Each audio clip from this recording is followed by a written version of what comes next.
Hi everyone, it's Allie, and today I'd like to discuss marketing books. Now, as with all my casual discussion videos, I really want to hear what you have to think as well, so as I give some of my thoughts and observations about the subject, please come up with some yourself and write them down in the comments. When I'm talking about marketing books, I'm talking about anything that a publishing company or an author or someone who really wants you to read the book will do to make you read the book. I'm going to mix in some aspects I really like about marketing books with some aspects I don't like as much, as some things annoy me and some things are actually, I think, really well done. So let's just get into it and talk about all of it. One of marketing's favorite tactics is to use names of popular books, and I think in many ways this makes sense. You're trying to broaden your audience so people who maybe only read the most popular books will still consider picking up your book. So name dropping a book in a way from a marketing perspective makes a lot of sense. However, I sometimes find it deceiving and annoying in my opinion.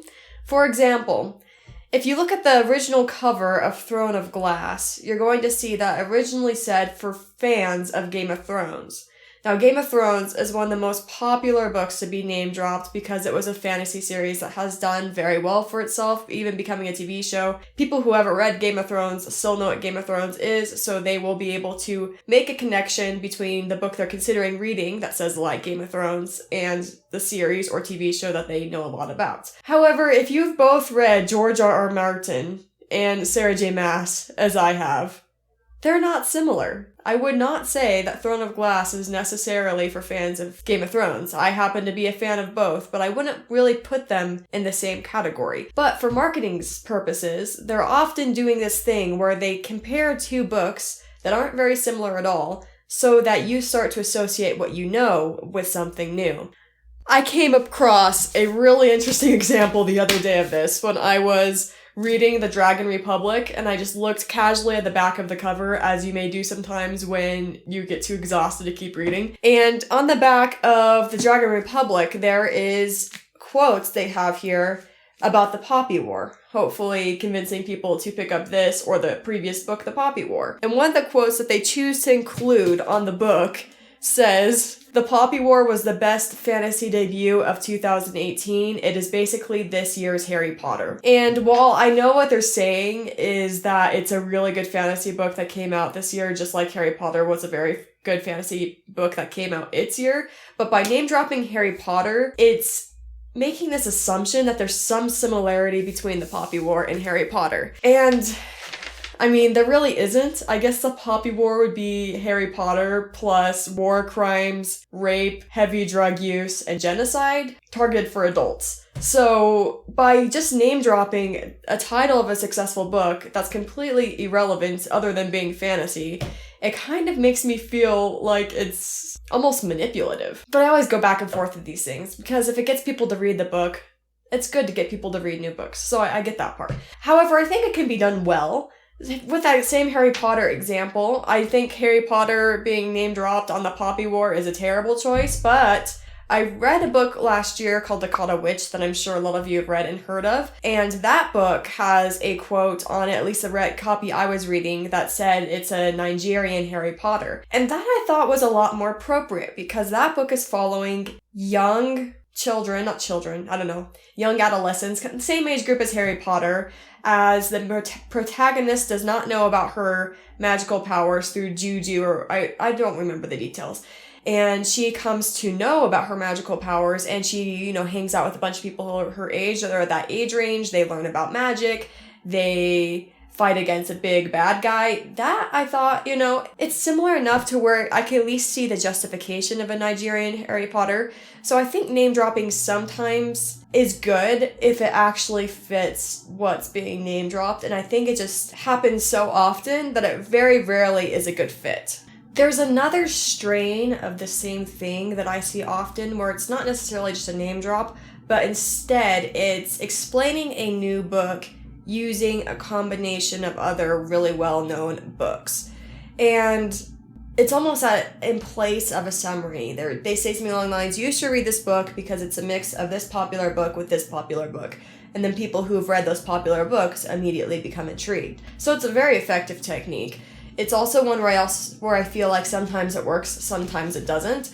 One that I read recently that had a name drop as a summary was Lore by Alexandra Bracken. And this book claimed it is the Hunger Games mixed with Greek mythology. And I read the book and I kind of thought it was more like a new book with Greek mythology. I didn't really get the Hunger Games in it. But that name dropping and to summarize the new book intrigued a lot of people, and a lot of people went to pick it up. Here's another thing. I also feel like book reviewers help marketing with this catchy phrase. So sometimes a book won't actually have a catchy phrase like that on the cover. For example, I got The Gracier here by Kim Liggett, and it doesn't have anything that says this book is a combination of two other books, but a very common review is that this book is a combination of The Handmaid's Tale and The Hunger Games. And that was coming from reviewers. It's not marketed on the book, so reviewers do it too. And those reviews always get promoted really high. You see them really high up on Goodreads because people like to see those simplified summaries that is connected to something they know. And I guess I could almost kind of see this one being a combination of The Hunger Games and The Handmaid's Tale, but it's still one of those things where it's really its own story, it's really its own book.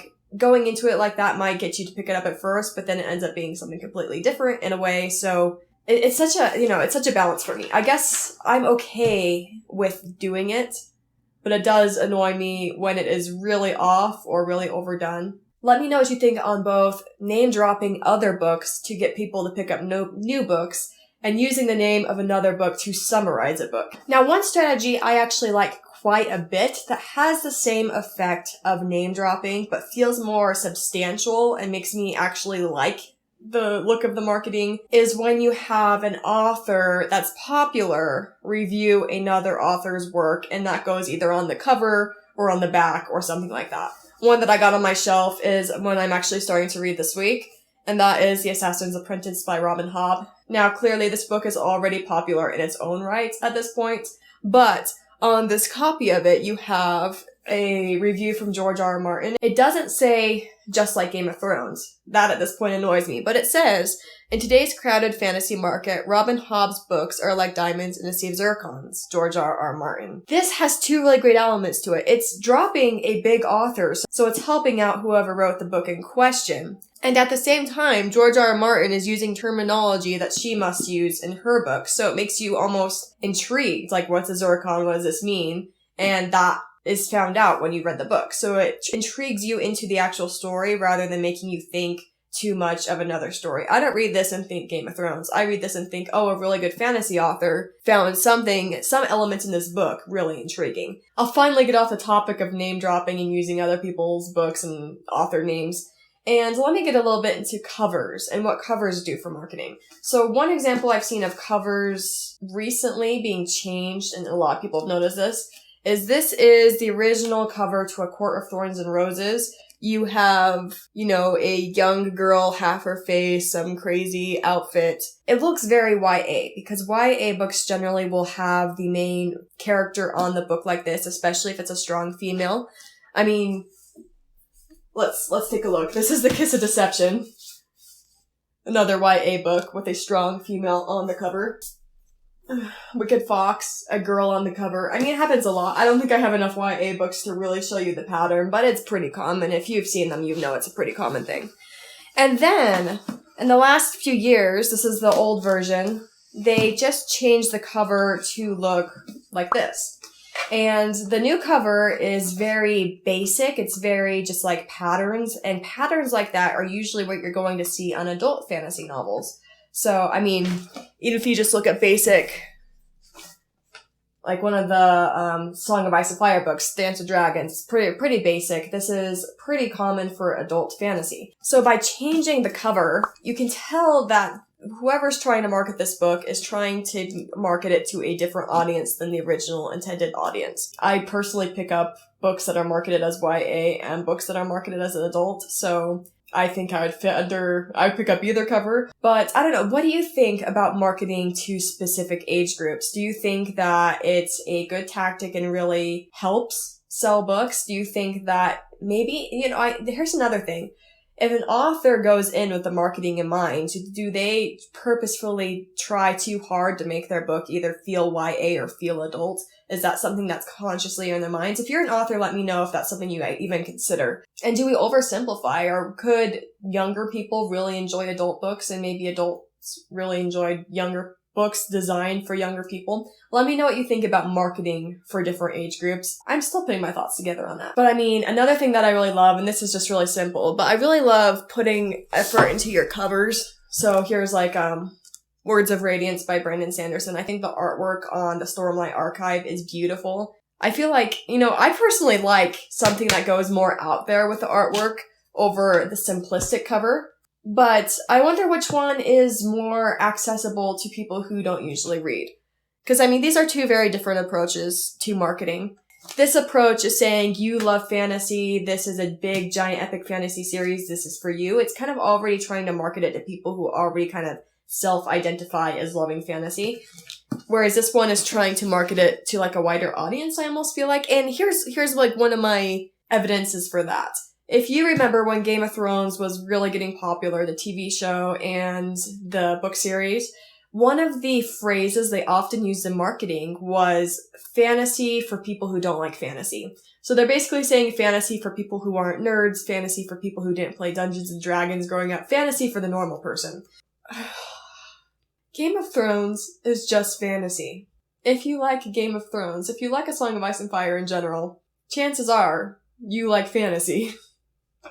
It always made me laugh that it was like fantasy if you're not a nerd. It's like, no, maybe it's just, you never give it a chance and you actually do like fantasy. But that's something to consider too. How do people identify themselves? And what approach are you going to take? Are you going to take the approach where you embrace people who are purposely trying to be fantasy nerds, so to speak? Or are you trying to get a broader audience to get more people to look at your book? And you can see the different marketing techniques. I don't know which one ends up being more effective overall, but it's interesting just to see what they're doing. Another aspect of marketing that I think should not be overlooked is the title you give a book, and I've seen some different approaches to titling books. I have no idea which one's most effective. Let me know which one you like the most. One is just pretty concrete. So we have The Assassin's Apprentice, we have Gollum and the Jinni. These books literally follow an assassin's apprentice and a golem and a jinni. That's pretty concrete. There's also books that kind of get titles from quotes. So here I have The Female of the Species, which is a famous Rudyard Kipling quote that says the female of the species is deadlier than the male. And then there's the very abstract approach, which I have a copy of Legacy of Ash, where you read the title, you can tell the genre, you can tell based off the cover. The cover's work is honestly beautiful in this one. But here, Legacy of Ash, you can read that title and you can tell it's a fantasy book. By the way it looks, you can tell it's probably meant for adults. That's it. You can't really tell what this book is about. Like, the title is just very abstract. And I think a lot of titles are pretty abstract, where you have to look at the back of the book to see what it's about. The last method of marketing I want to talk about is the publishing company that publishes the book. After you start reading for a while and start acquiring lots of books, you start to see a lot of repeats of the same publishing companies, and then you start realizing that these publishing companies, in a way, have a brand. They will publish certain types of books. One that I think is a really easy example I have right here is Orbit. Orbit has a lot of science fiction and fantasy. Same thing with Tor here. Tor is a science fiction fantasy brand. So after a while, you can kind of start picking up books just based off the publishing company. I think the publishing companies work really hard to make sure that the book that they publish meets their brand and thus helps them market their materials because they've already kind of assembled people around that brand that know what it is. Like, for example, I had no idea what this book is. I still haven't read it. But since I saw Orbit and I saw a pretty cover, I was like, okay, this is probably something I'm generally going to like because I generally like Orbit books with similar covers. So that's another aspect. Let me know what you think about marketing, what's most effective for you, what annoys you the most, and if you like this video, please go ahead and give it a like, consider subscribing to the channel, and hopefully I'll see you later.